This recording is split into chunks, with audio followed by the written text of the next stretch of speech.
তো সপ্তাহে নফল নামাজের বিষয়গুলো পড়েছিলাম। এছাড়াও আরো বেশ কিছু নফল নামাজ আছে, আমি দুটা জিনিস আপনাদেরকে বলে ইনশাআল্লাহ। যেমন একটা আছে সলাতুল হাজা। সলাতুল হাজা, কোন মানুষ যখন মানে কোন একটা নেসেসিটি ফিল করে যে আমার এটা একটা হাজত, আমার এটা খুব জরুরি জিনিস, তো আমার নবী সাল্লাল্লাহু আলাইহি ওয়াসাল্লামের পক্ষ থেকে 2 রাকাত নফল নামাজের কথা আছে। এটাকে সলাতুল হাজত বলে, মানে প্রয়োজনের নামাজ। আপনার যে নিডস, আপনার যে প্রয়োজন, আপনার যে চাওয়া, সেটা আল্লাহর দরবারে চাওয়ার জন্য 2 রাকাত নফল নামাজ, কুল ইয়া আইয়ুহাল কাফিরুন কুল হুয়াল্লাহু আহাদ দিয়ে আমি 2 রাকাত নামাজ পড়ছি সলাতুল হাজাত, নফল নামাজ হিসেবে। তো নফল নামাজের পরে তখন আল্লাহর দরবারে দোয়া করবেন, আর আপনার মনের যে চাওয়া, যে ইচ্ছা, সেটার জন্য আল্লাহর দরবারে দোয়া করবেন। এটাকে সলাতুল হাজা বলে। এটা আপনি যে কোনো সময় পড়তে পারেন, যে কোনো সময়। তবে কিছু সুন্দর সময় আসে যেগুলোতে এই সমস্ত নফল নামাজগুলো অসম্ভব গুরুত্বপূর্ণ, যেমন মাগরিবের পরে অথবা এশারের পরে। যে কোনো সময় পড়তে পারেন, তবে হারাম সময়গুলো ছাড়া, যেমন আসরের পরে পড়া যাবে না, ফজরের নামাজের পর পর পড়া যাবে না। অন্যান্য সময় আপনার এই নামাজগুলো পড়বেন। আর একটা গুরুত্বপূর্ণ নামাজ, এটা আমাদের সমাজ থেকে উঠে যাচ্ছে টোটালি, কিন্তু হাদিসে পাকের মধ্যে আসছে আমার নবী সাল্লাল্লাহু আলাইহি ওয়াসাল্লাম সাহাবায়ে কেরামকে অন্যান্য জিনিস যেভাবে শিক্ষা দিয়েছেন সেভাবে এই নামাজটাও শিক্ষা দিয়েছেন। এটাকে বলে সলাতুল ইস্তেখারা। সলাতুল ইস্তেখারা, আমরা বলি ইস্তিখারার নামাজ, ঠিক আছে? ইস্তেখারা মানে হচ্ছে আল্লাহর দরবারে পরামর্শ চাওয়া, আল্লাহর দরবারে পরামর্শ চাওয়া। সাহাবায়ে কেরাম রিওয়ায়াতের মধ্যে এভাবে আসতেছে যে যে কোনো বড় কাজ, যে কোনো একটা ডিসিশন, ঘর বিক্রি করা, ঘর খরিদ করা, ছেলে মেয়ে বিয়ে দেওয়া, ছেলে মেয়ের এই ধরেন কোন একটা সমস্যা হয়েছে, আমি এখন সিদ্ধান্ত কি নিব, আমরা হুট করে সিদ্ধান্ত নিয়ে ফেলি, সেই কারণে আমাদের সিদ্ধান্তের মধ্যে প্রচুর পরিমাণ ভুল হয়ে যায়। কিন্তু সাহাবায়ে কেরাম সলফে সালেহিন উম্মত ইস্তেখারা বাদে কোনো সিদ্ধান্ত নিতেন না। আজকের যুগেও বড় বড় আলেমরা ইস্তেখারা বাদে সিদ্ধান্ত নেন না। এখন ইস্তেখারা এটা কিভাবে করে, এটা আপনারা গুরুত্বপূর্ণ, এটা একেবারে গুরুত্বের সাথে নিবেন এবং ছেলেদেরকেও বলবেন যে এই কাজটা করে। সেটা হচ্ছে এশার নামাজ, আপনি যখন শুতে চলে যাবেন ঘুমাইতে, মাঝখানে আর কোনো কাজ নাই, তখন বিছানায় যাওয়ার আগে অজু করে জায়নামাজ বিছিয়ে 2 রাকাত সলাতুল ইস্তেখারা নিয়ত করবেন। আমি 2 রাকাত সলাতুল ইস্তেখারা পড়ার জন্য নিয়ত করছি, আল্লাহু আকবার। ঠিক আছে? চাইলে আপনি 3 বার সূরা ইখলাস শরীফও পড়তে পারেন, অথবা আপনি একবার কুল ইয়া আইয়ুহাল কাফিরুন, পরবর্তীতে সূরা ইখলাসও পড়তে পারেন। যখন আপনি সালাম ফিরাই ফেলবেন, সালাম ফিরানোর পরে কয়েকবার দরুদ শরীফ পড়ে জিকির আজকার করে হাত তুলবেন। হাত তুলে বলবেন, আল্লাহ, আমি আমার জীবনে এই সিদ্ধান্ত নিতে যাচ্ছি, এটা যদি আমার দুনিয়া আখিরাতের জীবনের জন্য কল্যাণকর হয়, গুড হয়, ভালো হয়, তো আপনি কাজটা আমার জন্য সহজ করে দেন এবং এই কাজে আমাকে বরকত দান করেন। আর যদি এই কাজ আমার জন্য মঙ্গলজনক না হয়, তাহলে আপনি আমার মনকে এখান থেকে উঠিয়ে ফেলেন, আমাকে উত্তম জাযা, উত্তম কোনো কিছু দান করেন, নেআমুল বদল দান করেন। এটা পড়ে শুয়ে যাবে। দেখবেন সকাল উঠতে উঠতে তার আগের দিন আপনি একেবারে মানে মরিয়া হয়ে উঠছেন এটা করার জন্য। দেখবেন সকাল হতে হতে আপনার মন থেকে এটা কি হয়ে গেছে, আপনি ইজি হয়ে গেছেন। যদি কাজটা অকল্যাণকর হয়, যদি কাজটা কল্যাণকর হয়, দেখবেন যে আপনি ডাই হার্ড এটা করার জন্য পাগল হয়ে যাবেন। বুঝতে পেরেছেন? অনেক সময় আমাদের কারণে, কারণ আমরা তো আসলে ওইরকম দিনও প্র্যাকটিস করি না, অনেক সময় রেজাল্ট আসে না একবারে, 2-3 বার করবেন, রেজাল্ট অবশ্যই আসবে, আপনি ফিল করবেন যে রেজাল্ট আসছে। তাইলে আপনারা মিনিমাম 3 বার করবেন। অনেক সময় আমাদের ওখানে বড় বড়, এখনো পর্যন্ত আমাদের বড় বড় আলেমরাও দেখছি কালচার, ইভেন একটা জায়গার মধ্যে আমি এবার আসার আগে একটা বিয়ের প্রস্তাব, তো কনে আমি দেখাই দিছিলাম, তো ওরা সব পছন্দ, সবকিছু হয়ে গেছে, পছন্দ একে সেটেল, সবকিছু জাস্ট ডেট ফিক্স করা। ওমা, দেখি কোনো আওয়াজ শব্দ নেই। তা আওয়াজ শব্দ না, আমি মনে করছি মাঝখানে আমাদের দেশে তো বিভিন্ন জন বিভিন্ন কূটনৈতিক চাল চালে, আপনারা আমাদের দেশে চট্টগ্রামে বনি বলি, বনি, আপনারা কি বলেন জানি না, হ্যাঁ, কুটনা। তো এখন আমি ওনাকে ফোন দিছি, ফোন দেওয়ার পর আমাকে বলতেছেন হুজুর একটু আসতে হবে, কথা বলবো। তো গেছি আমি বড় জায়গা বড়। তো বেটা ইস্তেখারার মধ্যে রেজাল্ট সুন্দর আসে নাই, দেখছেন অবস্থা, এই জন্য কনফিউজ হয়ে গেছি। তো বলে আরো 2 দিন সময় দিতে। তো ওনারা বোধহয় আরো 2বার ইস্তেখারা করেছেন, রেজাল্ট ভালো আসেনি। বলতেছেন আমরা মানে আগাইতে চাইতেছি। আপনি চিন্তা করে দেখবেন, আপনি দেখেন পুরা প্রসেস বুঝেন, পছন্দ হয়ে গেছে, পারিবারিকভাবে দেখা সাক্ষাৎ হয়েছে এবং 2-3বার দেখা সাক্ষাৎ হয়েছে, both parties are very happy. তবে তারা ভুল কোনটা করছে, তাদের একটা ভুল হয়েছে, সেটা আমি পরবর্তীতে ওনাকে বলছি যে আপনি একটা বড় ভুল করছেন। ইস্তেখারাটা আপনি দেখাশোনার আগে করার দরকার ছিল, দেখাশোনা করার পর এখানে ইস্তেখারা করতে গেছে। বুঝতে পেরেছেন? কারণ আমি ওনাকে বুঝেছি, কোন মেয়েকে যখন ছেলে দেখাইলে অসুবিধা হয় না, কোন একজন মেয়েকে যখন আপনি দেখাবেন, তো একটা মেয়ের জন্য অনেক বড় জিনিস। আপনি ইস্তেখারার নাম দিয়ে যদি এই কাজটা করেন, তাহলে একটু জুলুম হয়ে গেছে। তাই হোক, আমি আপনাদেরকে যেটা বোঝাতে চাচ্ছি সেটা হচ্ছে, এখনো বড় বড় জায়গার মধ্যে ইস্তেখারা বাদে কি করে না, আগায় না। এটা আমাদের সোসাইটি থেকে কোনো কারণে একদম সরে গেছে। তো আপনারা জিনিসগুলো চিন্তা করবেন, দেখবেন ডিসিশনের মধ্যে যদি কোনো কারণে ভুল হয়, আল্লাহ রাব্বুল আলামিন এটা বরকত দান করেন, দেখবেন যে এটা কেমনে কেমনে কি হয়ে গেছে, আপনার জন্য কল্যাণকর হয়ে গেছে। তাইলে আমরা কি পাইলাম? ফজরের নামাজের পরপর এক নামাজ, চাষতের এক নামাজ, সালাতুল ইশরাক, সালাতুল দুহা। তারপরে আমরা মাগরিবের পরে সালাতুল আওয়াবিন, সালাতুল আওয়াবিন। এরপরে রাতে সালাতুল তাহাজ্জুদ, এরপরে সালাতুল হাজা, এরপরে সালাতুল ইস্তেখারা। তাইলে এগুলা হচ্ছে আমাদের জীবনের নফল নামাজ, আমাদের জীবনে নফল নামাজ। সালাতুল দুহা, সালাতুল ইশরাক, সালাতুল আওয়াবিন, সালাতুল হাজা, সালাতুল তাহাজ্জুদ, সালাতুল ইস্তেখারা। ঠিক আছে? এরপরে আপনারা যদি কেউ চান যে এই অন্য নফল নামাজ 2 রাকাত 2 রাকাত 2 রাকাত 2 রাকাত করে পড়বেন, সেটাও কোনো অসুবিধা নেই। অন্য যে কোনো জাস্ট সালাতুল নফল নামাজ পড়তেছেন। বুঝতে পেরেছেন? আরেকটা নামাজের মধ্যে আমরা সুবহানাল্লাহ আলহামদুলিল্লাহ ওয়ালা ইলাহা ইল্লাল্লাহু আল্লাহু আকবার ওয়ালা হাওলা ওয়ালা কুওয়াতা ইল্লা বিল্লাহিল আলিয়্যিল আযীম, এই তাসবিহটা পড়ি। ওইটার নাম সালাতুত তাসবিহ, সালাতুত তাসবিহ। এটা খুবই গুরুত্বপূর্ণ নামাজ এবং এটা অসম্ভব ফলদায়ক। আমাদের এখানে অনেক মানুষ এখন, আমি নতুন নতুন শুনতেছি, এগুলো আমরা আগে কখনো শুনি নাই, কোন উলামায়ে কেরামের জবান থেকে শুনি। এগুলো কোনো কতগুলো ফটকা আছে, কোনো নাই এলম নাই কালাম নাই, বাংলার 200টি বই পড়া এই নামাজ নাই ওই নামাজ আছে। ইন্না লিল্লাহ। সালাতুত তাসবিহ যদি পারেন, অন্তত মাসে একবার পড়বেন, যদি পারেন মাসে একবার পড়বেন। আমি আমাদের গুরুবিবেন, আমার ফুফু দেখলাম 80-85 বছর বয়স, আমি আসার মাসখানেক পরে মারা গেছেন। ওরা প্রতি সপ্তাহে পড়তেন, আমার মনে প্রতিদিনও পড়তেন। শেষে বলতেন যে তসবির নম্বর বলে যায়, 15 বারের জায়গায় 13 বার হয়ে যায়, 14 বার পড়তে থাকো, 13 বার 14 বার 85 বার, ক্যারি অন। ঠিক আছে, এই হচ্ছে নফল নামাজ। এটা যদি আপনাদের মুখস্থ হয়ে যায়, আল্লাহর মেহেরবানি, আমি অন্তত বলতে পারবো যে আপনাদের মুখস্থ করাই দিচ্ছি। ঠিক আছে, আজকের পর থেকে আমরা, এখন থেকে আমরা আমার নবী সাল্লাল্লাহু আলাইহি ওয়াসাল্লাম নামাজ কিভাবে পড়তেন এটা নিয়ে আলোকপাত করবো ইনশাআল্লাহ। প্রথমে হচ্ছে, আপনারা দেখবেন সৌদি আরব যান, কাতার, কুয়েত গেলে ওখানে সূরা ফাতিহার শুরু দিয়ে ইমাম উচ্চ আওয়াজে বিসমিল্লাহির রহমানির রহিম পড়েন। ঠিক আছে? কিন্তু আমরা মাযহাবে হানাফির মধ্যে আমরা পড়ি না। আচ্ছা, আমরা এখন এই সম্পর্কে হাদিস, বিসমিল্লাহ জোরে না পড়ার হাদিস। عن أنس بن مالك الأنصاري رضي الله عنه أن رسول الله صلى الله عليه وسلم ركب فرسا فجحش شقه الأيمن. قال أنس فصلى لنا يومئذ صلاة من الصلوات وهو قائد فصلينا وراءه قعودا ثم قال لما سلم إنما جعل الإمام ليتم به فإذا صلى قائما فصلوا قياما وإذا ركع فاركعوا وإذا رفع فارفعوا وإذا سجد فاسجدوا وإذا قال سمع الله لمن حمده فقولوا ربنا لك الحمد متفق عليه। এই হাদিস বুখারী শরীফে এসেছে, মুসলিম শরীফে এসেছে। হযরত আনাস বিন মালিক আল আনসারী বলছেন, আমার নবী সাল্লাল্লাহু আলাইহি ওয়াসাল্লাম একদিন ঘোড়ার উপর উঠেছেন, ওনার যে ঘোড়া সওয়ার, আমার নবী সাল্লাল্লাহু আলাইহি ওয়াসাল্লাম এটার উপর উঠেছেন। ফাজুহিশা শিক্কুহুল আইমান, ঘোড়া থেকে পড়ে গিয়ে আমার নবীর ডান পাশে ব্যথা পেয়েছে, আমার নবীর ডান পাশ জখম হয়ে গেছে, ব্যথা পেয়েছেন। হায় হায়।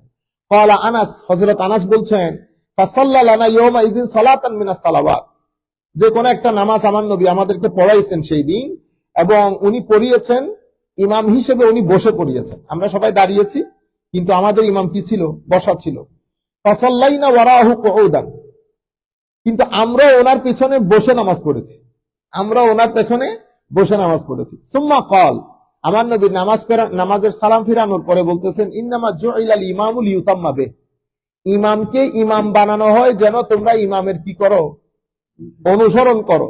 ফাইজা সাল্লা কাইমান ফাসাল্লু কিয়ামা, যদি দাঁড়িয়ে নামাজ পড়ে ইমাম, মুসল্লিও কি করবে? দাঁড়িয়ে নামাজ পড়বে। আমার নবী বলতে চেয়েছেন আমি বসলেও, যদিও ইমাম অনুসরণের জন্য, কিন্তু ইমাম কোনো কারণে বসে নামাজ পড়লে মুসল্লি কি করবে? দাঁড়াই পড়বে।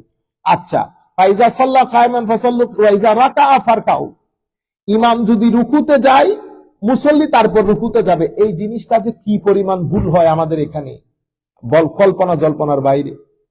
আমরা মোস্টলি ইমামের আগে রুকুতে, ইমামের আগে সিজদায় চলে যাই। মাঝে মধ্যে আমাদের লজ্জা হয় এই কারণে, যখন 3-4 জন নিয়ে নামাজ পড়তেছি, এটাতে আমরা ফিল করতে পারি যে আমি আল্লাহু আকবার, আমি অথচ রুকুতে ঝুঁকে যাওয়ার 2 সেকেন্ড আগে আল্লাহু আকবার বলি, যেন আমি আপনার আগে চলে যাইতে পারি।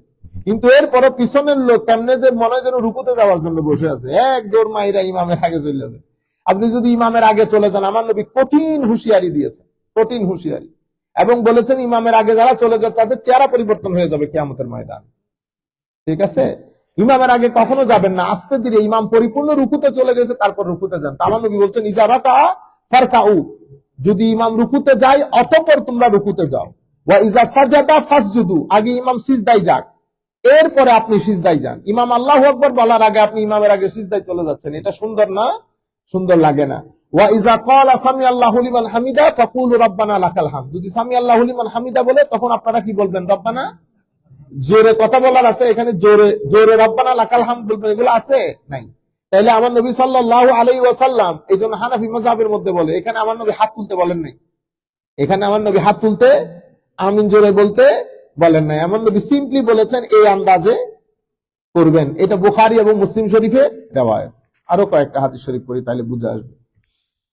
আমার নবী সাল্লাল্লাহু আলাইহি ওয়াসাল্লাম, عن أنس بن مالك رضي الله تعالى عنه عن النبي صلى الله عليه وسلم قال أقيموا الركوع والسجود فوالله إني لأراكم من بعدي وربما قال من بعد ظهري إذا ركعتم وسجدتم متفق عليه। আমার নবী সাল্লাল্লাহু আলাইহি ওয়াসাল্লামের সময়কালে এইটা ঘটনা ঘটেছে। আমার নবীর আগে সাহাবায়ে কেরাম হয়তো রুকু এবং সিজদায় চলে যেতেন, আল্লাহু আকবার বলার সময় সাহাবায়ে কেরাম তার ইন্টেনশনালি করতেন না, কি করতেন? এটা হয়ে যেত। তা আমার নবী কি বলেছে দেখেন, আকিমুর রুকুআ ওয়াস সুজুদ, রুকু এবং সুজুদকে পরিপূর্ণ করো, পারফেক্টলি আদায় করো। তোমরা এটা মনে করিও না আমি ইমামতির জায়গায় দাঁড়িয়ে আমি পিছনে দেখি না, ঘটনা সেরকম না। আমি সামনে যেরকম দেখি পিছনেও সেরকম দেখি, আমি সামনে যেরকম দেখি পিছনেও সেরকম দেখি, শুধু সামনে পিছন দেখি না বেটা, আমি তোমাদের অন্তরে খুশু খুদু কতটুকুন আছে এটাও দেখি, আমি তোমাদের অন্তরে খুশু খুদু কতটুকুন আছে এটাও দেখি। আমার নবী বলছেন ফাওয়াল্লাহি, আল্লাহর ইজ্জতের কসম করে বলছি, ইন্নী লা আরাকুম মিন বাদি, আমি তোমাদেরকে পিছনে দেখি, দেখতে পাই, I can see you clearly. তো এরপরে কি বলেছেন, ইজা রাকাতুম ওয়া সাজাদতুম, তোমরা যখন আমার পিছনে রুকু সিজদা করো আমি তোমাদেরকে ক্লিয়ার কাট দেখতে পাই। অন্য রাওয়ায়াতের মধ্যে আমার নবী সাল্লাল্লাহু আলাইহি ওয়াসাল্লাম বলেছেন, তোমরা নামাজ পড়ার সময় পিছনে, আমার পিছনে নামাজ পড়ার সময় সাবধানে সবকিছু সহি সালামত আদায় করিও, আমি সামনে যেরকম দেখি পিছনেও সেরকম দেখি, আমি তোমাদের অন্তরের খুশু খুদুও দেখি, কার অন্তরে কতটুকুন আল্লাহর ভয় আছে সেটাও দেখতে পাই। এর পরবর্তীতে আন সাহাল বিন সাদ قال كان الناس يؤمرون أن يضع الرجل اليد اليمنى على ذراعه اليسرى في الصلاة وقال أبو حازم لا أعلمه إلا ينمي ذلك إلى النبي صلى الله عليه وسلم رواه البخاري ومالك। এটা এই হাদিস ইমাম বুখারী, এই হাদিস ইমাম বুখারী ওনার বুখারী শরীফের মধ্যে, ইমাম মালিক মুয়াত্তা শরীফের মধ্যে রিওয়ায়াত করেছেন। আমরা জানি ইমাম মালিককে তো আপনারা চিনেন, মালিকি মাযহাবের ইমাম মালিক, ওনার যে হাদিসের কিতাব এটার নাম হচ্ছে মুয়াত্তা। হাদিসে পাকের মধ্যে বুখারী শরীফের অনেক আগে এই কিতাব লেখা হয়েছে, কিতাবুল মুআত্তা। এটাকে একসময় সবচেয়ে বেশি সহিহ কিতাব ধরা হইতো মালিকি মাযহাবে, মুআত্তা। তো হযরতে সাহাল বিন সাআদ আস-সাঈদী রাদিয়াল্লাহু তাআলা আনহু থেকে বর্ণিত, উনি বলছেন কানা নাসু ইউমারুন আন ইয়াদাউর রাজুলু আল ইয়াদাল ইয়ুমনা। আমাদের ডান হাত এটা না, বাম হাত এটা। তো আমাদের সময়কালে মানুষ একজন আরেকজনকে এটা তালিম দিত, তারা যেন নিয়ত বাঁধার সময় এই আন্দাজে বাঁধে। বুঝতে পেরেছেন? কোথায় রাখবে? রদুল আল ইয়াদুল ইয়ুমনা, ডান হাত আলা যারাইহিল ইউসরা ফিস সালাত, এভাবে যেন বাঁধে। আপনারা বুঝতে পেরেছেন? কে কে রওয়ায়াত করেছে? ইমাম বুখারীও বলেছে, ইমাম মালিক তার মুআত্তা কিতাবের মধ্যেও বলেছেন। এর পরবর্তীতে আন ইমরান ইবনুল হুসাইন قال صلى مع علي بالبصره فقال ذكرنا هذا الرجل صلاه كنا نصليها مع رسول الله صلى الله عليه وسلم فذكر انه كان يكبر كلما رفع وكلما وضع। হযরত ইমরান ইবনে হুসাইন বলছেন, আমরা বাসারার মধ্যে, মানে ইরাকের বাসারা শহরের মধ্যে হযরত আলীর পিছনে নামাজ পড়লাম। নামাজ পড়ার পরে ফাকালা যাকারনা হাযার রাজুলু সালাতান কানা কুননা নুসাল্লিহা মা রাসূলিল্লাহি সাল্লাল্লাহু আলাইহি ওয়াসাল্লাম। হযরত ইমরান ইবনে হুসাইন বলছেন, এই ব্যক্তির পিছনে নামাজ পড়ে এই ব্যক্তি আমাদেরকে আমার নবীর নামাজের কথা স্মরণ করিয়ে দিয়েছে। This man reminded us the prayer of the Holy Prophet sallallahu alayhi wasallam. فذكر أنه كان يكبر كلما رفع وكلما وضع। বলা হচ্ছে হযরত আলী যখন উঠতেন, যখন রুকু বা সিজদায় যেতেন, আল্লাহু আকবার বলে যেতেন। হাত তোলার কথা জিকির হাদিসগুলোর মধ্যে উল্লেখ নাই। সেই কারণে আমাদের ইমামে আজম আবু হানিফা রাদিয়াল্লাহু তাআলা বলছেন, আমার নবী রফুল ইয়াদাইন করেছেন, কোনো সন্দেহ নাই, কিন্তু পরবর্তীকালে শেষে যখন নামাজে সবকিছু হয়ে গেছে এস্টাবলিশ, আমার নবী পছন্দ করতেন কোনটা? হাত না উঠানোকে পছন্দ করতেন। এবং আমার নবী ধারাবাহিক আমল ছিল কোনটা? হাত না উঠানো, ওইটাকে আমার নবী বেশি পছন্দ করতেন। এই কারণে হাদিসগুলা থেকে হানাফি মাযহাবের মধ্যে দলিল নেওয়া হয়েছে। এখানে কিসের কথা উল্লেখ নাই? হাত রফুল ইয়াদাইনের কথা উল্লেখ নাই। عن ابي سلمة عن ابي هريره انه كان يصلي بهم فيكبر كلما خفض ورفع فاذا انصرف قال اني لاشبهكم صلاه برسول الله صلى الله عليه وسلم। হযরত আবু সালামা উনি হযরত আবু হুরায়রা থেকে বর্ণনা করছেন, এই ওনারা সবাই আবু হুরায়রার পিছনে নামাজ পড়তেন। তো আবু হুরায়রা ওই যে উঠলে এবং রুকু সিজদায় গেলে আল্লাহু আকবার বলে যেতেন। এবং আবু হুরায়রা বলছেন, আমার এই নামাজ আমার নবী সাল্লাল্লাহু আলাইহি ওয়াসাল্লামের একেবারে নামাজের মতো। এখানেও ওই কথাগুলা উল্লেখ নাই।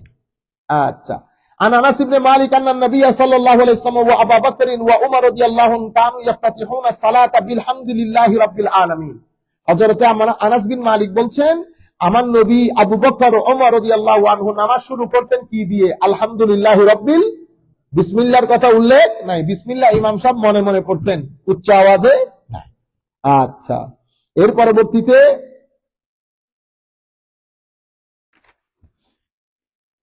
عن ابن عبد الله المغفل رضي الله عنه قال سمعني أبي وأنا في الصلاة أقول بسم الله الرحمن الرحيم فقال لي أي بني محدث إياك والحدث قال ولم أرى أحدا من أصحاب رسول الله صلى الله عليه وسلم كان أبغض إليه الحدث في الإسلام يعني منه قال وقد صليت مع النبي صلى الله عليه وسلم ومع أبي بكر ومع عمر ومع عثمان فلم أسمع أحدا منهم يقولها فلا تقولها إذا أنت صليت فقل الحمد لله رب العالمين رواه الترمذي। হযরত আব্দুল্লাহ ইবনে মুগাফফাল রাদিয়াল্লাহু তাআলা থেকে বর্ণিত, উনি বলছেন, সামিআনি আবি ওয়া আনা ফিস সালাত, আমি নামাজের মধ্যে আমার বাবা সহ ছিলেন, আমি বিসমিল্লাহ পড়ে নামাজ শুরু করেছি। আমার বাবা আমাকে ধরে ফেলছে, বেটা বিসমিল্লাহ বলছো কেন? তো আমি আমার নবী আবু বকর সিদ্দিক ফারুক আজম এতগুলা মানুষের পিছনে নামাজ পড়ছি, কাউকে শুনি নাই বিসমিল্লাহ পড়ে নামাজ শুরু করতে, সবাই আলহামদুলিল্লাহ বলে শুরু করেছে। খবরদার, ধর্মের মধ্যে বেদাত জারি করিও না। বিসমিল্লাহ বলবা, বিসমিল্লাহ কি করবা? মনে মনে বলবা, বিসমিল্লাহ মনে মনে বলবা। এর পরবর্তীতে আমরা এই এতটুকুন পর্যন্ত যে হাদিসগুলো উল্লেখ করেছি, সেই হাদিসের মাধ্যমে বলা হচ্ছে আমার নবী সাল্লাল্লাহু আলাইহি ওয়াসাল্লাম বিসমিল্লাহ উচ্চ আওয়াজে বলেন নাই। সাহাবায়ে কেরামের মধ্যে আবু বকর সিদ্দিক, ফারুক আজম, আবু হুরায়রা কেউ উচ্চ আওয়াজে বিসমিল্লাহ পড়েন নাই। এখন করব রফউল ইয়াদাইন সম্পর্কে। রফউল ইয়াদাইন আমরা কখন করব? তো উনি আমার শেখ, আমার উস্তাদ, আমার মুর্শিদ, উনি এই কিতাবের রাইটার হচ্ছেন উনি। মিশকাত শরীফের পরে আমাদের এই ধরনের হাদিসের কিতাব এইটাই সবচেয়ে বেশি কি বলে উম্মতে মুসলিমার মধ্যে অনেক বেনিফিট দিয়েছে উম্মতে মুসলিমাকে। এর পরবর্তীতে ইমাম নববীরও কিতাব আছে, একটু কঠিন। ওনারা তো বড় ইমামদের কাজ জটিল, তো ইনারা আমাদের জন্য একটু সহজ ভাবে বলা যায়। তো আর এখন আমরা যে অধ্যায় করবো সেই অধ্যায় হচ্ছে প্রথম রাকাত বাদে হাত না উঠানোর অধ্যায়। প্রথম রাকাত বাদে মানে আমরা যখন আল্লাহু আকবার বলবো তখনই হাত উঠাবো, এরপরে আমরা রাফুল ইয়াদাইন করব না। আন ইমরান ইবনে হুসাইন কল সাল্লামা আলিগিন বিল বাসারা, ওই হাদিস আবার এনেছে। আমি বাসারায় নামাজ পড়েছি, উনি আমার নবী সাল্লাল্লাহু আলাইহি ওয়াসাল্লামের মতো করে নামাজ পড়েছেন, কিন্তু উনি যখন উঠতেন এবং বসতেন আল্লাহু আকবার বলতেন, রাফুল ইয়াদাইন করতেন, এটার উল্লেখ নাই। এগুলা হচ্ছে সাহাবাই, আমার নবী দুনিয়া থেকে তখন চলে গেছেন, সাহাবাই কেরাম থেকে অন্য জুনিয়র সাহাবাই কেরাম তাবেঈন যেই ভাবে নামাজ আদায় করতে দেখেছেন সেই আন্দাজে। আর সবচেয়ে বড় বিষয় হচ্ছে আমাদের ইমাম যিনি ইমাম আবু হুরায়রা, ইমামে আজম আবু হানিফা রাদিয়াল্লাহু তাআলা আনহু, অসংখ্য উলামায়ে কেরামের মতে উনি তাবেঈ, কারণ ৮০ হিজরিতে জন্ম, তো বুঝতে পেরেছেন। উনি অসংখ্য সাহাবায়ে কেরামকে দেখেছেন এবং অনেক সাহাবায়ে কেরাম থেকে উনি হাদিস বর্ণনা করেছেন, দেখেছেন, শিখেছেন, শুনেছেন। তাইলে সব ইমাম থেকে টপ মোস্ট সিনিয়র, বুঝতে পেরেছেন। তো এখন ইমামে আজম আবু হানিফা রাদিয়াল্লাহু তাবেঈ কাকে বলে? যিনি সাহাবীকে দেখেছেন। এই জন্য ইমামে আজমের নামাজ পড়ার রংঢং অন্যান্য ইমামের চেয়ে সহিহ হওয়ার সম্ভাবনা সবচেয়ে বেশি। কারণ কি? কারণ উনি সাহাবায়ে কেরামের জমানা পেয়েছেন, উনি বাদে কেউ সাহাবায়ে কেরামের জমানা পান নাই। আর হযরতে ফারুক আজমের যুগে ইমামে আজম আকাশ থেকে উঠে আসে নাই। ফারুক আজমের জমানায় যখন ইরাক বিজিত হয়েছে, তো সেই সময় ইরাকের মধ্যে আমার নবীর একজন সিনিয়র সাহাবী দরকার, যিনি ওখানে তালিম দিয়ে আবাদ করবেন। তো ফারুক আজম রাদিয়াল্লাহু তাআলা আনহু মুসলমানদের, নতুন মুসলমান এবং যারা ওখানে বিজয় করে সেটেল ডাউন করেছেন, কি কষ্ট করেছে দেখেন। গ্রাম ঘর বাড়ি ছেড়ে দিয়ে এক একজন এক এক জায়গায় সেটেল হয়ে গেছেন, কোন বেনিফিটের জন্য না, শুধুমাত্র আমার নবীর দ্বীন ধর্মের প্রচার এবং প্রসারের জন্য। তখন ওই বিজিত এলাকার সাহাবায়ে কেরাম ফারুক আজমকে রিকোয়েস্ট করেছেন আমার নবীর সিনিয়র সাহাবীর মধ্যে কাউকে যেন পাঠানো হয়। ফারুক আজম তখন ইরাকে হযরতে আব্দুল্লাহ ইবনে মাসউদ রাদিয়াল্লাহু তাআলা আনহুকে পাঠালেন, সাথে একটা চিঠি লিখে দিয়েছেন। চিঠির মধ্যে উল্লেখ করেছেন, হে আমার নবীর সাহাবীরা, আমি আমার নবীর সাহাবীদের মধ্যে টপ মোস্ট সিনিয়র সাহাবী, যাকে আমি কখনো ছাড়তাম না, যিনি আমার নবীর সাহাবায়ে কেরামের মধ্যে ইসলামিক জুরিসপ্রুডেন্সিয়াল নলেজের জন্য সবচেয়ে বিখ্যাত, আমি তাকে তোমাদের কাছে পাঠিয়ে দিচ্ছি, তার যেন কোনো ধরনের অসম্মান না হয়। আমার নবীর যে ২-৪ জন সাহাবী ফিকহুদ্দিনের মধ্যে অসম্ভব সিনিয়র ছিলেন, তার মধ্যে সবার উপরের নাম হযরত আব্দুল্লাহ ইবনে মাসউদ রাদিয়াল্লাহু তাআলা। বর্ণনার মধ্যে আসছে হযরত আব্দুল্লাহ ইবনে মাসউদের এই আলমের বরকত হওয়ার কারণ কি? কারণ হচ্ছে উনি আমার নবীর জুতা বহন করতেন, উনি আমার নবী সাল্লাল্লাহু আলাইহি ওয়াসাল্লামের জুতা মুবারককে বহন করতেন, এভাবে বুকের মধ্যে লাগিয়ে রাখতেন। তো জুতা মুবারক সিনার মধ্যে লাগানোর কারণে আমার আল্লাহ ওই সিনাকে এলমের খজিনা বানিয়ে দিয়েছেন, একদিন আবু হুরায়রা রাদিয়াল্লাহু তাআলা আনহু এসে বলতেছেন, ইয়া রাসূলুল্লাহ, কিছু পড়লে ভুলে যাই, আবু হুরায়রা কিন্তু প্রথমে ইসলাম কবুল করেন নাই, মাঝখানেও করেন নাই, শেষের দিকে যারা ইসলাম কবুল করেছে তাদের মধ্যে অন্যতম হচ্ছে হযরত আবু হুরায়রা রাদিয়াল্লাহু তাআলা আনহু। আমার নবী বলতেছেন, আচ্ছা তো চাদরটা এখানে রাখো। তো চাদরটা বিছাইছে, ফ্লোরের মধ্যে রাখছে। আমার নবী থুতু মুবারক দিলেন। এবার বলতেছেন, আবু হুরায়রা এটা বুকের মধ্যে লাগাও। তা আবু হুরায়রা বুকের মধ্যে লাগিয়েছে। আবু হুরায়রা বলতেছেন, সেই তারিখ থেকে যা শিখেছি, দাড়ি, কমা, কোলন, সেমিকোলন, আমার জীবনে আমি ভুলি নাই। এবং আজকের দিন পর্যন্ত উম্মতে মুসলিমার কাছে যে হাদিসগুলো এসেছে, সবচেয়ে বেশি সংখ্যক হাদিস হযরত আবু হুরায়রা রাদিয়াল্লাহু তাআলা আনহু। এটা আমার নবীর থুতু মুবারকের বরকত, আর এটা হচ্ছে আমার নবীর জুতা মুবারকের বরকত। হ্যাঁ, সাহাবায়ে কেরাম এগুলো সব বুখারী মুসলিম শরীফের রওয়ায়াত, আমাদের উলামায়ে কেরামের চোখে পড়ে না এগুলা। হ্যাঁ, আমার নবী শীতকালে পর্যন্ত সাহাবায়ে কেরাম লাইন ধরতেন এই পানির গ্লাস নিয়ে। আমার নবী সাল্লাল্লাহু আলাইহি ওয়াসাল্লাম ফজরের নামাজের পরে পানিতে দম করতেন, দম করতেন, মাঝে মধ্যে হাত পানির মধ্যে হাত এভাবে বুলিয়ে দিতেন। বর্ণনার মধ্যে আসছে এইরকম ঠান্ডা মৌসুমের মধ্যে আমার নবী পানির মধ্যে এভাবে হাত বুলিয়ে দিতেন। সাহাবায়ে কেরাম ওইটা নিয়ে খেয়ে যার যার মতো করে আরোগ্য লাভ করতেন। আপনারা বুঝতে পেরেছেন? হায় হায়। হযরতে তো আন ইমরান ইবনুল আচ্ছা, যেটা বলতে চাচ্ছিলাম, তাহলে হযরতে আমাদের ইমামে আজম আবু হানিফা রাদিয়াল্লাহু তাআলা আনহু বাদে অন্য কেউ ওই পর্যায়ের তাবেঈ নন। তাহলে হযরতে ইমাম আমাদের আব্দুল্লাহ ইবনে মাসউদ রাদিয়াল্লাহু তাআলা আনহু যখন চলে গেলেন ইরাকে, তো উনি ইরাকের সেন্ট্রাল মসজিদ, তখন তার সেন্ট্রাল মসজিদ না, মুসলমানরা একটা ছোটখাটো ঘর বানাইছে, ওইটাতে ইবাদত রিয়াজত করতো, ওইটাতে দর্স হইতো। সেই জায়গার মধ্যে ধর্মের দর্স দিতেন, ইসলামের দর্স দিতেন। আমি আপনাদেরকে যেভাবে পড়াচ্ছি এটা মুকারানা করলে ভুল হবে, বেয়াদবি হবে, আমি জাস্ট বুঝানোর জন্য আপনাদেরকে বলছি।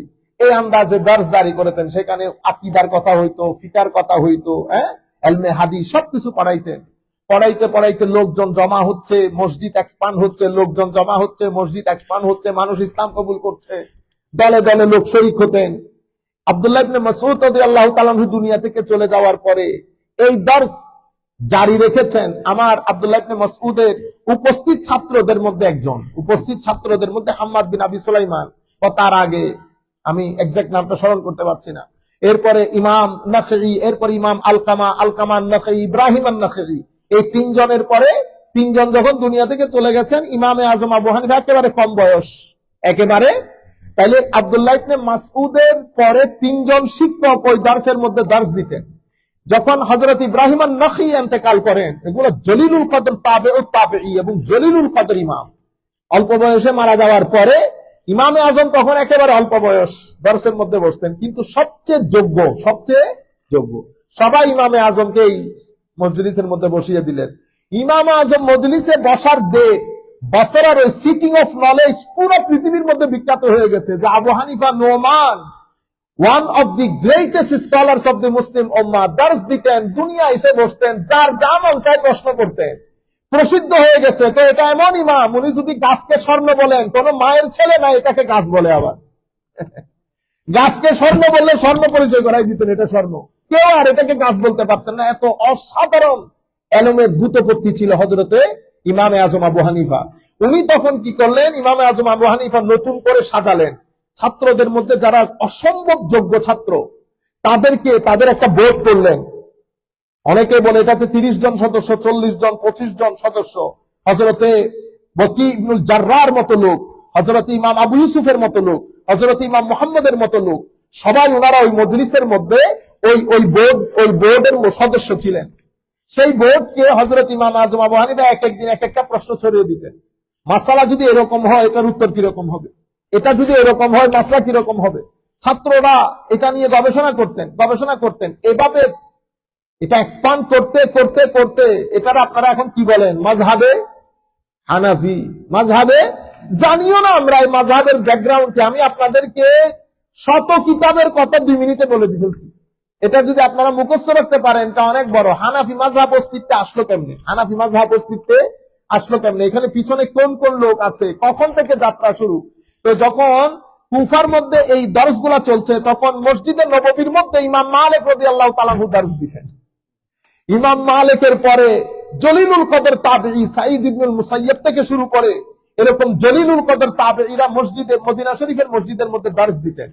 ঠিক আছে, কিন্তু মদিনার মসজিদ তো ছোট মসজিদ, এখানে বাইরের কোনো লোক নাই, সব এলাকার লোক। তো ওখানে নতুন নতুন মাসলা মাসাইল ছিল না।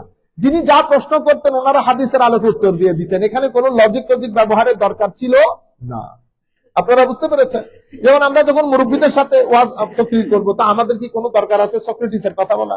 আমরা বলবো ক্বালা রাসূলুল্লাহ সাল্লাল্লাহু আলাইহি ওয়াসাল্লাম, আমাদের মুরব্বীরা কান্না শুরু করে রাসূলুল্লাহ সাল্লাল্লাহু আলাইহি ওয়াসাল্লামের নাম বলার পরে। তো আমার এখানে যুক্তির দরকার নাই, দলিল, আমি শুধু হাদিস থেকে হাদিসটা পড়ে শোনাই দিলে হচ্ছে, কাকা আল্লাহ রাসূল এটাকে নিষেধ করেছেন।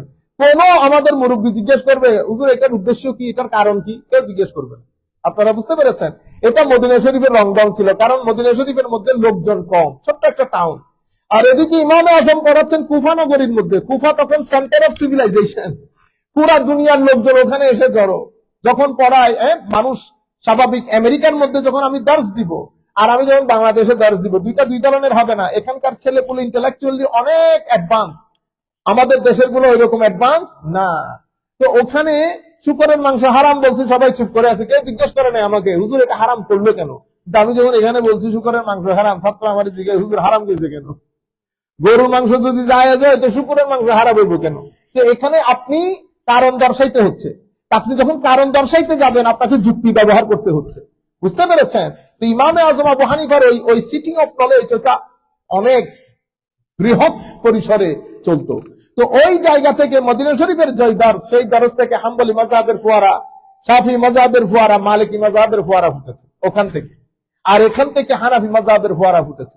দুইটার মধ্যে সাহাবী তাবি তাবে তাবি জড়িত। ওইটা ওই সিটিং অফ নলেজ ছিল আব্দুল্লাহ ইবনে ওমরের, এটা হযরত আব্দুল্লাহ ইবনে মাসউদ রাদিয়াল্লাহু তাআলা আনহু। এভাবে মাযহাবে গোড়াপত্তন। তো যখন এই দুইটা স্কুল তাদের ব্যাখ্যা বিশ্লেষণ দিয়ে দিয়েছে, পরবর্তীতে কোন ইমাম এই ব্যাখ্যা বিশ্লেষণের উপরে মাস্টারি দেখাইতে যান নাই, সবাই আমান্না ওয়া সাল্লামনা মেনে নিয়েছে। কেন? তাদের গ্রেটনেসের কারণে, মহানত্বের কারণে, তাদের অসাধারণ হওয়ার কারণে। তো এভাবে মাযহাবে হানাফি, মাযহাবে মালিকি এই জিনিসগুলো অস্তিত্বের মধ্যে আসছে। তো হযরত ইমরান ইবনুল হুসাইন বলছেন عن ابي سلمة حضرت كان يصلي لهم فيكبر كلما خفض ورفع فاذا انصرف قال اني لاشبهكم صلاه برسول الله صلى الله عليه وسلم। হযরত মুতাররিদ বলছেন সাল্লাইতু খালফা আলী ইবনে আবি তালিব আনা ওয়া ইমরান ইবনে হুসাইন فكان اذا سجد كبر واذا رفع راسه كبر واذا نهض من الركعتين كبر فلما قضى الصلاه اخذ بيد عمران بن الحسين فقال ذكرني هذا صلاه محمد صلى الله عليه وسلم আও লাকাদ সাল্লা বিনা সালাত মুহাম্মাদিন সাল্লাল্লাহু আলাইহি ওয়াসাল্লাম মুত্তাফাকুন আলাইহি। হযরতে মুতারিফ ইবনে আব্দুল্লাহ বলছেন আমি এবং ইমরান ইবনুল হুসাইন হযরত আলীর পিছনে নামাজ পড়ি। উনি যখন দাঁড়ান আল্লাহু আকবার বলে দাঁড়িয়েছেন, রুকুতে গিয়েছেন আল্লাহু আকবার বলে, উঠেছেন সামি আল্লাহু লিমান হামিদা বলে, সিজদায় গিয়েছেন আল্লাহু আকবার বলে। তো এই আন্দাজে বলার পরে বলতেছেন উনি আমাদেরকে আমার নবীর নামাজের কথা স্মরণ করিয়ে দিয়েছেন। পুরো হাদিসের মধ্যে হাত তোলার কথা উল্লেখ, আপনারা বুঝতে পেরেছেন। তো রফুল ইয়াদাইন যারা করে তারা কি ভুল করে? ইন্না লিল্লাহি ওয়া ইন্না ইলাইহি রাজিউন। আমরা বলতেছি চার মাযহাব হক, চার মাযহাব হক, প্রত্যেকের দলিল আছে, কিন্তু আমরা প্রত্যেকেই দাবি করে, প্রত্যেকেই চেষ্টা করেছেন আমার নবীর পছন্দের জিনিসটা তুলে ধরতে। আমাদের মাযহাবে হানাফির মধ্যে দলিলের আলোকে আমরা এই আন্দাজে নামাজ পড়ি, আমরা তুলি প্রথমবারের পরে তুলি। আমরা আরেক দুই একটা হাদিস পড়ে শেষ করে দেবো ইনশাআল্লাহ। এর পরবর্তীতে اللهم صل عن علقمة قال عبد الله بن مسعود الا اصلي بكم صلاه رسول الله صلى الله عليه وسلم قال فصلى فلم يرفع يديه الا مره رواه ابو داود والترمذي والنسائي وزاد ثم لم يعيد। এই হাদিস বর্ণনা করেছেন ইমাম আবু দাউদ, ইমাম তিরমিজি, ইমাম নাসাই। হযরত আলকামা আন-নাখঈ, আমি আপনাদেরকে বলি নাই, আব্দুল্লাহ ইবনে মাসউদ পড়াচ্ছেন। হযরত আলকামা রাদিয়াল্লাহু তাআলা আনহু হচ্ছে ছাত্র, তবে ছাত্রের মধ্যে অসাধারণ আলেম। হযরত আলকামা বললেন আলা উসাল্লি বিকুম সালাত রাসূলিল্লাহ। হযরত আব্দুল্লাহ ইবনে মাসউদ আমাদেরকে বলছেন আমি তোমাদেরকে দেখাবো আমার নবী কিভাবে নামাজ পড়তেন। তো সবাই বলেছেন ইয়েস। ক্বালা ফাসাল্লা ফালাম ইয়ারফা ইল্লা ইয়াদাইহি ইল্লা মাররা। হযরত আব্দুল্লাহ ইবনে মাসউদ আমাদেরকে নামাজ পড়ালেন, হাত শুধু প্রথম একবার তুলেছেন, এরপরে আর তুলেন নাই। আপনারা বুঝতে পেরেছেন এখন কি বলেছে? আপনারা একটু একটু খেয়াল করলে বুঝতে পারবেন। হযরত আলকামা আন-নাখঈ উনি কে? উনি হচ্ছেন তাবেঈ, উনি হচ্ছেন তাবেঈ। উনি কার কাছে পড়ছেন? আব্দুল্লাহ ইবনে মাসউদের কাছে। আব্দুল্লাহ ইবনে মাসউদ দুনিয়া থেকে যাওয়ার পরে ওই সিটিং অফ নলেজ পরিচালনা করেন হযরত আলকামারা। হযরত আলকামা, এই আলকামা আন-নাখঈ, ইব্রাহিম আন-নাখঈ, হাম্মাদ বিন আবি সুলাইমান, এনারা তিনজনের পরে হযরত ইমামে আজম ওই মজলিসের মধ্যে বসেন, ওই মজলিসের মধ্যে বসেন। তো আলকামা বলছে হযরত আব্দুল্লাহ ইবনে মাসউদ আমাদেরকে একবার বললেন আমি তোমাদেরকে দেখাবো আমার নবী নামাজ কিভাবে পড়তেন। তো উনি কি করলেন? ফাসাল্লা, নামাজ পড়লেন। ফালাম ইয়ারফা, হাত তুলেন নাই। ফালাম ইয়ারফা ইয়াদাই, হাত তুলেন নাই। ইল্লা মাররাতান, শুধু একবার, তখন শুরু দিয়ে, শুরুর পরে আর হাত তুলেন নাই। এটা হাদিস বর্ণনা করেছেন ইমাম আবু দাউদ, ইমাম তিরমিজি, ইমাম নাসাই। এর পরবর্তীতে ইমাম আবু দাউদ আরো বর্ণনা করেন حدثنا معاوية وخالد بن عمرو وابو حذيفة قالوا حدثنا سفيان باسناده بهذا قال فرفع يديه في اول مرة وقال بعضهم مرة واحدة। শুধুমাত্র প্রথমবার হাত তুলেছেন, পরবর্তীতে আর হাত তুলেন নাই। এর পরবর্তীতে হযরত বারা বিন আযিব রাদিয়াল্লাহু তাআলা আনহু এই হাদিসে বর্ণনা করেছেন ইমাম আবু দাউদ, আবু দাউদ শরীফের মধ্যে। আন্না রাসূলুল্লাহ সাল্লাল্লাহু আলাইহি ওয়াসাল্লাম কানা ইযা ইফতাতাহা সালাত রাফা ইয়াদাইহি ইলা কারীবিন মিন উযুনাইহি সুম্মা লা ইয়াউদ। হযরতে বারা বিন আযিব বলছেন, আন্না রাসূলুল্লাহ, আমার নবী, কানা ইযা ইফতাতাহা সালাত, যখন নামাজ শুরু করতেন, রাফা ইয়াদাইহি, হাত তুলতেন, ইলা ইলা ইলা কারীব মিন উযুনাইহি, একেবারে কানের নিকটে হাত তুলতেন, ঠিক আছে।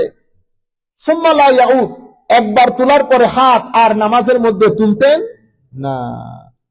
এর পরবর্তীতে হযরতে আব্দুল্লাহ বলছেন, ক্বালা সাল্লাইতু মা রাসূলিল্লাহ সাল্লাল্লাহু আলাইহি ওয়াসাল্লাম ওয়া আবী বকরিন ওয়া উমর ফালাম ইয়ারফাউ আইদিহিম ইল্লা ইনদা ইস্তিফতাহিস সালাত।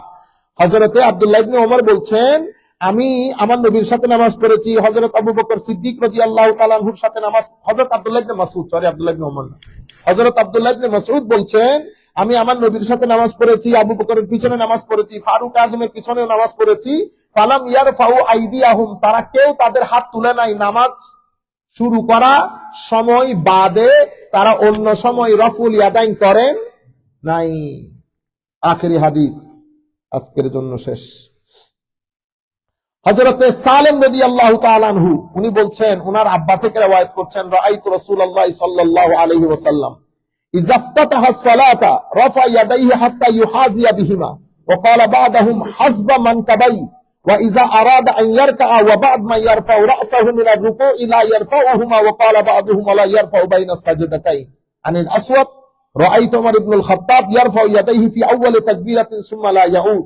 আন আসিম ইবনে কুলাইব আন আবিহি আন্না আলিয়ান কানা ইয়ারফাউ ইয়াদাইহি ইযা ইফতাতাহা সালাত সুম্মা লা ইয়াউদ। হযরত আলী বলেন, হযরত ফারুক আজম বলেন, সবার ব্যাপারে রওয়ায়াত হচ্ছে ওনারা নামাজ শুরু করার সময় প্রথমে একবার তুলেছেন, এরপরে হাত আর তুলেন নাই। এখন এই ধরনের বর্ণনা ইমাম শাফঈ রাদিয়াল্লাহু তাআলা আনহু, আহমদ ইবনে হাম্বল রাদিয়াল্লাহু তাআলা বর্ণনা করেছেন। তখন আমাদের মুহাদ্দিসিনে কেরাম, আমাদের উলামায়ে কেরাম কি করেন, কোন হাদিস বেশি সহিহ, বেশি শুদ্ধ, এটার উপর গিয়ে তখন যার যার শরীয়তের মধ্যে ব্যাখ্যা বিশ্লেষণ দান করেন, ব্যাখ্যা বিশ্লেষণ দান করেন। আল্লাহ রাব্বুল আলামিন আমাদের হামি ও নাসির হোক। এটা বড় আজীব কাজ উলামায়ে উম্মত করেছেন। আপনারা অবাক হয়ে যাবেন, এরা কি কাজ করেছে, আপনি ঘুমাইতেও পারবেন না এগুলা যখন চিন্তা করবেন, এরা কি পরিমাণ কষ্ট করেছে। এখান থেকে একজনের কাছে একটা হাদিস এসেছে, হাদিসটা বর্ণনা করেছেন ফর এক্সাম্পল আমাদের ইকবাল ভাই। এখন ইকবাল মানুষ যেটা, যিনি হাদিসটা পেয়েছেন উনার বাড়ি হচ্ছে ধরেন সিরিয়া, আর আমাদের ইকবাল ভাই সাহেবের বাড়ি হচ্ছে ধরেন মিশর। কোথায় সিরিয়া কোথায় মিশর, এটাকে আজকের জমানা ফ্লাইট উঠলেন 3 ঘন্টার মধ্যে মিশর পৌঁছে গেলেন। উনি এই একটা হাদিস শুদ্ধ কি অশুদ্ধ এটা জানার জন্য মিশর চলে গেছে। কি চিন্তা করতে পারবেন আপনারা? ওখানে গিয়ে দেখে ইকবাল ভাই ওনার গরু গোড়ারে ঘাস খাওয়াইতেছে, ঘাস খাওয়ানোর সময় গোড়ারে এমনি এমনি লোবায়, এমনি এমনি লোবায়, বুঝছেন। 15-20 দিন সফরের পরে এটা দেখে উনি ব্যাক করে চলে আসছেন। তো যে ব্যক্তি গোড়ার লোকে সিটিংবাজি করতে পারে, সে আমার নবীর উম্মতের লোকে সিটিংবাজি করতে পারবে না, এটার কোনো ভ্যালিডিটি নেই। আপনি কল্পনা করতে পারবেন? আমরা এখানে বসে বড় বড় কথা বলি ইমাম আইম্মাদের ব্যাপারে, পাগল হয়ে গেছে এরা আল্লাহ নবীর দ্বীনের খেদমতের জন্য। এই জন্য আমার নবী নিশ্চিন্ত রূপে চলে গেছেন। কেন? আমার নবী জানেন আমার নবীর উম্মতের উলামায়ে কেরাম করবেন রাত দিন। এখনো পর্যন্ত যারা সত্যিকার অর্থে ইলমে দ্বীনের খেদমত করে রাত দিন, আপনি এগুলা সাধারণ মানুষ কল্পনাও করতে পারবে না, সাধারণ মানুষ কল্পনাও করতে পারবে না। আমাদের এই যে জালালউদ্দিন আল কাদেরী রহমতুল্লাহ আলাইহি ইন্তেকাল করেছেন, আপনারা চিনেন বিদায় বলতেছেন, নাইলে আমি एग्जांपल দিতাম না। আচ্ছা, বয়সের দিক থেকে 70 বছর বয়স হয়ে গেছে, ঠিক আছে। আমি আমার আব্বারে যদি বলি, আমি কতবার বলেছি আমার শ্বশুরের বাসা ঢাকায়, আপনি একবার ঢাকায় আসেন, ওনারে ঢাকায় আনতে পারিনি। কেন? উমা ঢাকা কেমনে যাবে, উমা 7 ঘন্টা লেগে যাবে, উঠবে কেমনে, বসবে কেমনে, এই চিন্তায়। অথচ এই 70 বছর বয়সে জালালউদ্দিন আল কাদেরী তো 70, আল্লামা হাশমি সাহেব হুজুরের বয়স তখন 85, 87, 90 বছরের বয়স। ও আপনি সকালে বলতেছেন হুজুর ঢাকায় যাবো, হুজুর ঢাকা, বিকালে বলতেছেন হুজুর সিলেটের মধ্যে একটু যাইতে হবে, তো সিলেট চলে গেছে। ও তারপরে একদিন বলতেছে হুজুর পাবনা যাইতে হবে, আপনারা না বলে নাই। আপনি যদি জিজ্ঞান হুজুর কতক্ষণ শুন, বলবে 3 ঘন্টা 4 ঘন্টা। আমি মাঝে মধ্যে চিন্তা করি আল্লাহ কবরে ঘুমের ব্যবস্থা কেন করেছেন। কবরে ঘুমের ব্যবস্থা, দুনিয়ায় ঘুম আপনি করতে পারবেন না তো, মুসলমান হিসেবে আপনি ঘুমাইতে পারেন না তো। আপনারা যখন চিন্তা করে দেখেন, আপনি যখন ধরেন 10টা 11টার দিকে শুইলেন, তো ফজরের নামাজের রক্ত হইতে কতক্ষণ লাগে? আপনি কি 11টা বাজে ঘুমাই গেছে? ঘুম আসতে আসতেও তো সময় লাগে, ঠিক না? তো যারা একটু রাতের সময় উঠেন, ও উঠতে ফজর, ফজরের নামাজ পড়ে চা পানি খাইতে একটু জোহর, তা আপনার ঘুমের তো আসলে সেরকম সুযোগ নাই। সেই কারণে মুসলমানের মুমিনের ঘুমের ব্যবস্থা আল্লাহ কোথায় করছে? কবরের মধ্যে। হাদিসে ডাক আসতে পাবে নাম কানামাতিল আরুস, প্রসব শেষ হওয়ার পরে এবার ঘুমাই যা, বহুত কষ্ট করছে, বহুত কষ্ট করছে, এবার কি করো, আরামে ঘুমাই যাও। আমি মাঝে মধ্যে চিন্তা করতাম ঘুমের ঘটনা, ঘুমের কথা আসলো কেন? এখন আমি বুঝি ঘুমের কথা আসলো কেন। বুঝতে পেরেছেন? দীর্ঘদিন পরে আজকে বোধহয় একটু করে শুয়েছি জোহরের পরে, কি হয়েছে আল্লাহ জানে। আমি মনে করছি 7 সমুদ্র 13 নদী। হ্যাঁ, আমার কোথাও যাইতে না হইলে, নামাজও করতে না হইলে বড় জোরে 10-12 দিন আর উঠতাম না। আমরা তো বড় বড় আলেমরা এই যে এই পরিমাণ সফর, মানে সীমাহীন চেষ্টা প্রচেষ্টা কষ্ট। আর বড় বড় যারা আউলিয়ায়ে কেরাম, এই যে মুহাদ্দিসিনে কেরাম, ইমাম বুখারী রাহমাতুল্লাহ আলাইহি বলছেন, আমি 6 লক্ষ হাদিস, 6 লাখ হাদিস পৃথিবী থেকে কালেক্ট করি। তো কালেক্ট কি ঘরের মধ্যে বসে করছে না, আয় রে কখনো এই জায়গায়, কখনো ওই জায়গায়, কখনো ওই জায়গায়, কখনো ওই জায়গায়, করতে করতে করতে করতে সব কালেকশন করার পরে এবার বাস বিচার শুরু করছে। বাস বিচার করতে করতে তো ওখান থেকে আমি 1 লাখ বেছে নেই, 1 লাখ বেছে বাকি 5 লাখ আলাদা করে ফেলি। 1 লাখ হাদিস, এগুলা সহি হাদিস আমার দৃষ্টিতে, ইমাম বুখারীর দৃষ্টিতে। ওই 1 লাখ, এখন 1 লাখ যদি আমি বইয়ের মধ্যে লেখা শুরু করি, উম্মতে মুসলিম এটা পড়বে? কোনোদিন না। এত বড় জিনিস কে পড়বে? আমি এখান থেকে কাটছাট করতে করতে করতে করতে সামান্য সংখ্যক হাদিস এই বুখারী শরীফের মধ্যে রাখি, বাকিগুলো আমি ছেড়ে দেই। কেন? তো কিতাব বড় হয়ে যাবে বিদায়। তো উনি যখন হাদিসের কিতাবের মধ্যে হাদিসগুলা লিখেছেন, উনি যে মাযহাব অনুসরণ করেন ওই মাযহাবের হাদিসগুলাই মেইনলি ওখানে ঢুকিয়েছেন। আপনারা বুঝতে পেরেছেন? এর পরবর্তীতে বাকি উনি বলছেন বাকি জিনিসগুলো হাদিসের কিতাব বড় হয়ে যাবে বিদায় আমি রেখে দিয়েছি। 1 লাখের মধ্যে উনি রিপিটেশন বাদ দিলে বুখারী শরীফের মধ্যে কত হাদিস হবে? 3-4 হাজার হাদিস হবে, রিপিটেশন বাদ দিয়ে দিলে। তো বাকিগুলা গেল কই? বাকিগুলো অন্য কিতাবে চলে গেছে। এখন এর পরেও তো আমি হাদিসগুলা এখানে রাখার পরেও আমি একটা সিস্টেম করেছি কোন কোন হাদিস ঢুকাবো। আমি দেখেছি যে কিতাবে যে হাদিসগুলার ব্যাপারে আমার 2-4 জন উস্তাদ একমত পোষণ করেছেন, এটাও করেছে। এরপরে প্রত্যেক হাদিসের ব্যাপারে আমি আমার নবীর কাছ থেকে পরামর্শ নিয়েছি, ইয়া রাসূলুল্লাহ এটা আপনি বলেছেন কিনা। রুহানি দুনিয়ার মধ্যে আমার নবীর একটা স্টেশন যেই যেই ব্যাপারে এসেছে আমি সেগুলা ঢুকিয়েছি। এই কারণে ইমাম বুখারীর বুখারী শরীফ ও কুরআনের পরে সবচেয়ে আসাহুল কুতুব বাদা কিতাবিল্লাহি আল বুখারী। সহিহ বুখারী ও এই ইয়ার পরে সবচেয়ে সহি কিতাব। এই কারণে হয়েছে এত কষ্ট, এত ইখলাস। বুঝতে পেরেছেন? এবার উলামায়ে কেরামের মাধ্যমে আমাদের পর্যন্ত এসে পৌঁছেছে হাদিসে পাকের কিতাব। আল্লাহ রাব্বুল আলামিন আমাদের হামি ও নাসির হোক। মাওলাই করিম আমাদেরকে কবুল করুক, আল্লাহুম্মা আমিন। রব্বানা যালামনা আনফুসানা ওয়া ইল্লাম তাগফির লানা ওয়া তারহামনা লানাকুনান্না মিনাল খাসিরিন। আল্লাহুম্মা আ'ইন্না আলা যিকরিকা ওয়া শুকরিকা ওয়া হুসনি ইবাদাতিকা ইয়া রাব্বানা ইয়া কারীম। আল্লাহুম্মা নাব্বির কুলুবানা বিনুরিল ঈমান ওয়া নূরি মুহাব্বাতিকা মুহাব্বাতি হাবিবিকা সাল্লাল্লাহু আলাইহি ওয়া সাল্লাম। রব্বি ইশরাহ লি সাদরি ওয়া ইয়াসসির লি আমরি ওয়া يا مجيب الدعوات إنك على كل شيء قدير. اللهم اغفر لنا ولوالدينا رب ارحمهما كما ربيانا صغيرا. وصلى الله تعالى على خير خلقه محمد وعلى آله وأصحابه أجمعين برحمته.